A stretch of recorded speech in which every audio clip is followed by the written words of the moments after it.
As she did, I walked up to the door and looked out the peephole. It was extremely dark. There were no porch lights or anything, but I could see the basic figure of a man standing fairly close, just staring ahead at the door. And in the dark, I could see the outline of a heavy wooden axe in his hand.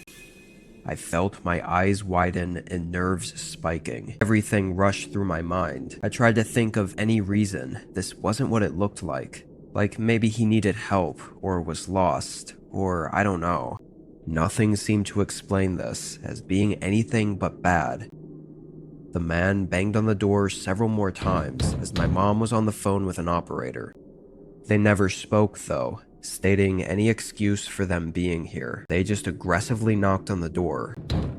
In the heat of the moment, it was hard to tell how much time passed. It felt like forever though. But then he did what we were all terrified of. One loud crack slammed into the door, and the slightest bit of the metal axe pierced through the wood. At that point, we all ran into the farthest room and locked ourselves in.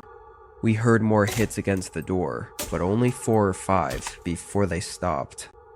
We weren't sure if he'd busted the door down already, or if he had given up, but we just waited. It took just under 15 minutes for the first officer to arrive to the cabin, which was honestly quicker than expected, given how far out we were.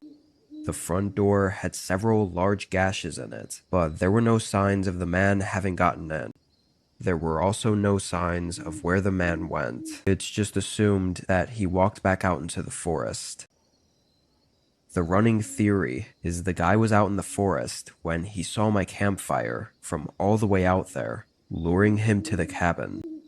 It doesn't explain what he was doing out there at night with an axe, or why he came up to the cabin, but there's not really any way to know those things without him being caught and questioned.